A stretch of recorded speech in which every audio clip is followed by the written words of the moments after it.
Aye, we give you the facts. It's not what you think. Popeye News Leng, Young King, 1 yard, bless. Good morning, Popeye. Grandma watch Popeyes every morning and every night. What am I drink? What am I think? You're listening to Popeye News Links. This is the Admiral Tibet who I represent, and remember, the time is so serious, cantankerous and dangerous. This is Popeye News Links. Greetings viewers and subscribers. That man on the photo, his name is Adju, but he's popularly known as JetBlue or Pang. For years now, Pang, he has been a taxi driver on the Negril to Savannah Lamar route. Pang is seriously ill and is admitted in hospital. We are told that one of the valves to his heart is blocked. A surgery must be done to have it cleared. A surgery costing almost 1 million Jamaican dollars must be done to save Pang's life.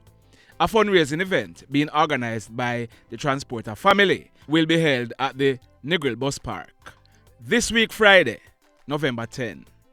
Breakfast and lunch will be sold.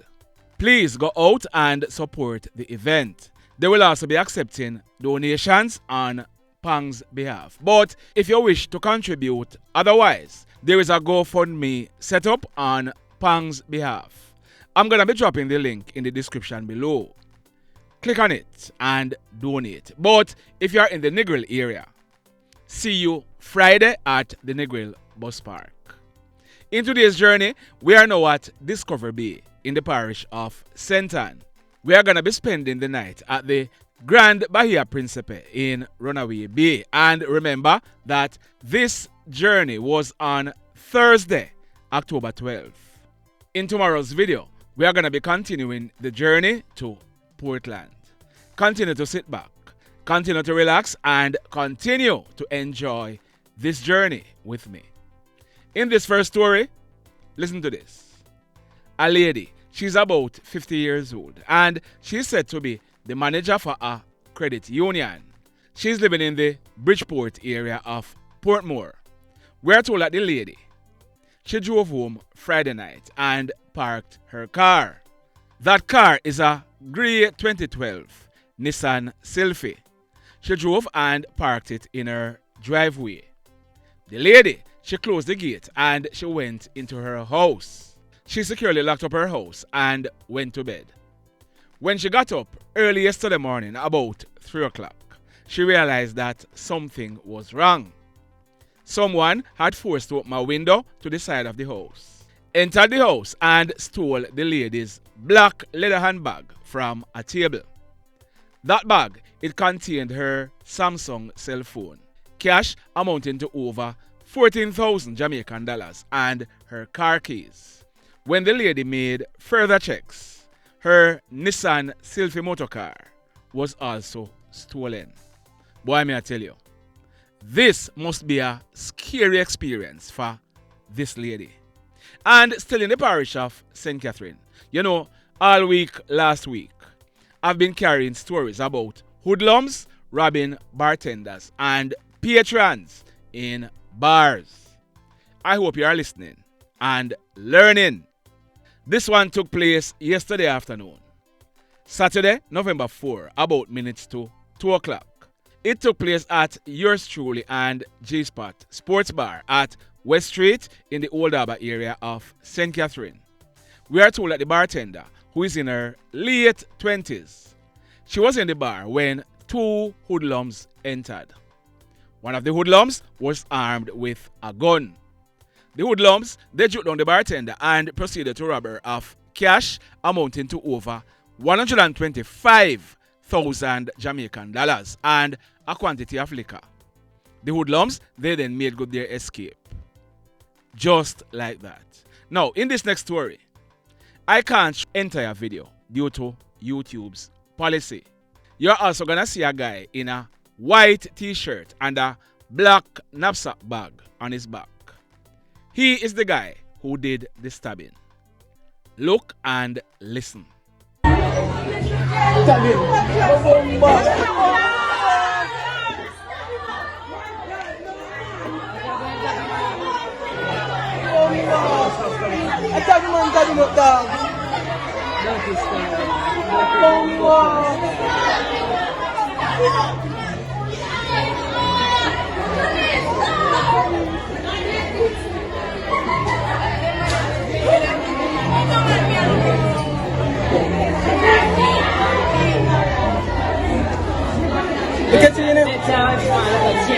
So that incident took place Friday afternoon, November 3, about minutes to 5 o'clock.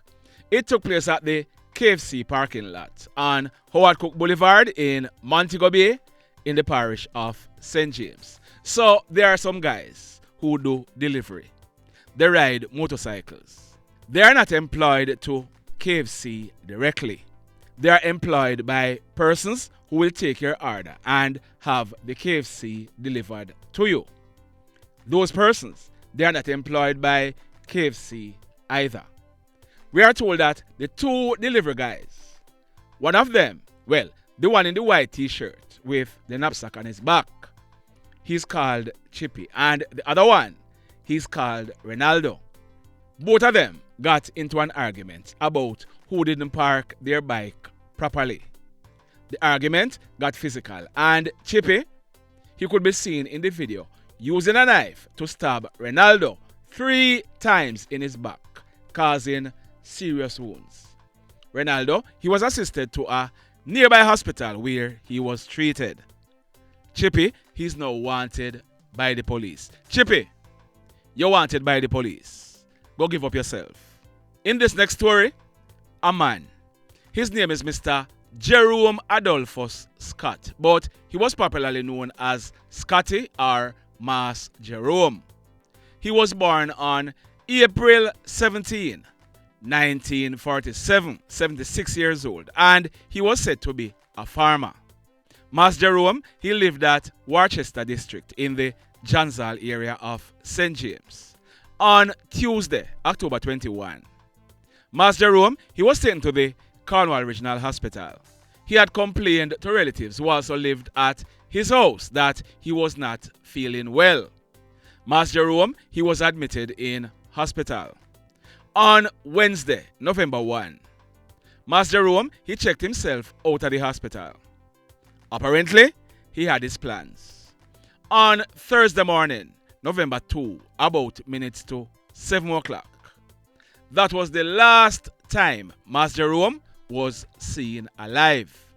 He was seen at his home. On Thursday afternoon, Mas Jerome, he was not seen. So his relatives, they started searching for him. They called his phone, but there was no answer. They went to the Cornwall Regional Hospital, but he was not there. As a result, a missing persons report was filed at the Springmount Police Station. On Friday, while the relative was at the station making the report, a phone call was received that Mas Jerome, he was seen lifeless and partially decomposed on his farm. As a result, the police went to the farm. We are told that the partially decomposed body of Mas Jerome was seen in a sitting position with a sheet tied around his neck and tied to branches of a tree. We are also told that Mas Jerome, he had a wound to the inside of his left wrist. That wound, we are told, appears to be self-inflicted. A brown handle machete was also found on the ground beside Mas Jerome's body. Also, a grocery bag was found. We are also told that the police, they have obtained evidence which shows that on Thursday morning, November 2, a little bit after 7:30, Mas Jerome, he was seen sharpening the said machete that was found beside him. At minutes after 8 o'clock in the morning, Mas Jerome, he was seen heading towards his farm with the grocery bag and his machete. We are also told that in recent times, Mas Jerome, he complained to family members that he was not happy. It is suspected that Mas Jerome, he may have taken his own 3 points, but police investigations are continuing. Sad indeed. In this next story, we are told that yesterday afternoon at minutes to 4 o'clock, a team of police officers from the St. James Division, They were on an operation in the Salt Spring area of St. James. The team of police officers, they were divided in two. One set was walking from Scott's Yard and the others were walking from Hall's Lane. We are told that the police officers coming from Scott's Yard, they saw 4 hoodlums who were armed with guns. On seeing the police, they ran off towards Hall's Lane where they encountered those police officers. A gun battle ensued and the hoodlums, they managed to make good their escape. We are told that none of the police officers were injured and it is not known if any of the hoodlums were hurt either. A search was carried out in the area where the hoodlums ran and bingo. If you look on your screen, those 2 guns were dropped by the hoodlums. There are 1 AK-47 affixed with a magazine containing 16 7.62 cartridges and 1 Glock 19 9mm pistol affixed with a magazine containing 13 rounds of 9mm cartridges. So you can just imagine the mission these hoodlums were planning on going on. Can you imagine for a moment how many lives these police officers saved? Officers, thank you. Enough respect. Now, I carried a story yesterday. It was about the shooting death of a guy by the police in Falmouth. Family members, they are upset because they are saying that Adju, he was killed by the police in cold blood. I'm gonna show you a video. Well, I've received 2 videos, but I'm still reviewing one of them. The other video has a policeman saying certain things. Both videos were secretly recorded at the police station. I might drop the next video tomorrow, but here are family members of Adju talking to a policeman. Adju is the guy on your screen to your right. Look and listen. That's money I go for. If you buy a gun, you kill out my family. That's money I go for. That way I pay tax for. Yo, it's just not the days that you block all the road. Yo, that me say, wicked guy man, just tell me say. He left before the shooting. Ask him to look right, let's not say. He put handcuff on him after the youth get shot. Him tell that. Hey man, you just tell me. How you see? How you did? How you see you? So brother, you have to tell me here what you say. That we are wicked and that we have paid tax for. Listen, no, you know. That we have paid tax for. Every year, we get up on the jar tax out and hard working money. They pay you. We go kill him, my brother. We go kill him, my brother. And that's what nobody going to put on the side for. I don't know if we put peace in that place because there's no peace with gun from one side of it. There is no peace. So government buying a gun to come kill off the whole of it. How that you know? Remember them is alive in their Cuba prison. And remember saying small brother that. The people them are poor son. Poor son they got. Who kill him brother. And that's the end of the story. Poor son the people they got. So, as you can see, family members are upset. Remember now, this was not a shootout. This is not a case where the police are claiming that they were stabbed at. The allegations are that Adju, he punched the police in his face. The incident took place at Stewart's Lounge along Harbour Street in Falmouth. Indicom are carrying out investigations and eyewitnesses, if you saw what took place, give Indicom your statement. Alright? Now, in yesterday's video, I had promised to update this story. A man, his name is Mr. Zetroy Billings, but he was popularly known as Bull. Bull is 71 years old and he was a construction worker and a gardener. Bull lived alone at Montpelier in the parish of Hanover. We are told that late Friday night, November 3, about minutes after 10 o'clock, Bull, he was seen walking in a truck heading to his home. That was the last time Bull was seen alive. Well, apart from the person who was waiting on Bull at his home. Yesterday morning, about minutes after 11 o'clock, a neighbor found Bull lying on the ground on his left side beneath the front of the veranda in a pool of blood. The police, they were called, and when they inspected Bull's body, he had stab wounds to the right side of his face and a laceration to his head. We are told that Bull's right front pants pocket was turned out. We are also told that Bull, he was paid Friday afternoon. So it appears as if the hoodlum killed Bull for that money. The mayhem. So let me ask you something. Let me ask you something. Have you hit on the love button as yet? If you have not yet done so, remember to hit on it. Also, if you are over here watching our videos and you have not yet subscribed, hit on the subscribe button. As also, hit on the notification bell. Then click all so that whenever we drop a new video, you'll be one of the first to be notified. In the final story for today, a guy. His name is Dervon Leng, but he's popularly known as Louie or Culture. Next month, on December 9, Louie, he'll be celebrating his 40th birthday. It is said that Louie, he's a farmer and he's living at City District in the Stettin area of Trelawney. Listen to me carefully now. We are told that Louie, he was in a relationship with a female named Nardia. That relationship produced 3 children. After a while, Nardia, she got tired of the abuse and she told Louie, let's move on with our lives because this nah work out. I am tired of your dirty ways.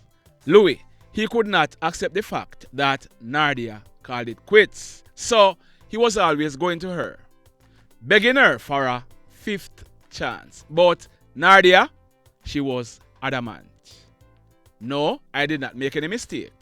I said a 5th chance. Nardia's grandmother, she passed away in September. Yesterday was her funeral service.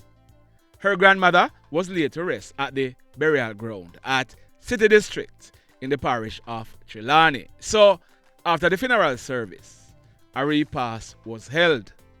About minutes after 6 o'clock in the late afternoon, Nardia and other persons, they were there washing the pots and cleaning up. Also assisting to clean up was Louie's cousin. His name is Keneil Bailey, but he was popularly known as Wrongturn. On June 6, Wrongturn, he celebrated his 23rd birthday. Now, while they were there cleaning up, Louie, he came to Nardia and he started arguing with her about the fact that she decided to leave him. Nardia, she was telling Louie that it's best if he move on because she was tired of his foolishness. Louie, he got upset and him started behaving badly. Louie's younger cousin, Wrongturn, he tried to calm down his older cousin, Louie, telling him to easy because it no look good. You know what Louie did? He pulled a knife and stabbed his cousin to the upper section of his back. And no. There is no report that Nardia and Louie's younger cousin, Wrongturn, are involved in any relationship. So don't get it twisted. Wrongturn, he was stabbed by Louie because Wrongturn was trying to calm down Louie. After he was stabbed, he ran off and he collapsed in front of a bar. Relatives rushed with him to the Percy Junior Hospital, but it is suspected that Wrongturn, he died along the way. Louie, he has since made good his escape and he's now wanted by the police for murder. The mayhem continues. Blessed love, everybody. Tell a friend for tell a friend for tell a friend. about Popeye Newslink and KlLED Blog TV. Like, subscribe and share. Quicksilver sing, if we just unite, what a country this will be. If we just unite, Jamaica live in unity. If we just unite, what a country this will be. If we just unite, Jamaica live in unity. Hey, crime it a mash up Jamaica. Criminals them a mash up Jamaica. Jamaicans mash up Jamaica. Oh Jamaica, me sweet Jamaica. Crime it a mash up Jamaica. Criminals them a mash up Jamaica. Jamaicans mash up Jamaica. Oh Jamaica, me sweet Jamaica. I coulda sunshine or rain. Jamaica, no problem, no pain. Rude boy them block out can't tame, but me want me country back. Give me country back. To the street and the lane. Everybody them start complain. Bloodshed, what a shame, but me want me country back. Give me country back. Crime it a mash up Jamaica. Criminals them a mash up Jamaica. Jamaicans mash up Jamaica. Oh Jamaica, me sweet Jamaica. Crime it a mash up Jamaica. Criminals them a mash up Jamaica. Jamaicans mash up Jamaica. Oh Jamaica, me sweet Jamaica. Jamaica, the land of the sun. Jamaica become now the land of the gun. East and north and south when me turn. Country and town, man a pay blood a run. Murder, don't you baby me hear them a murder. Cut it out, tell them no gonna further. Man a dead like cans and bird, yeah. Who no listen them a word, yeah. Crime it a mash up Jamaica. Criminals them a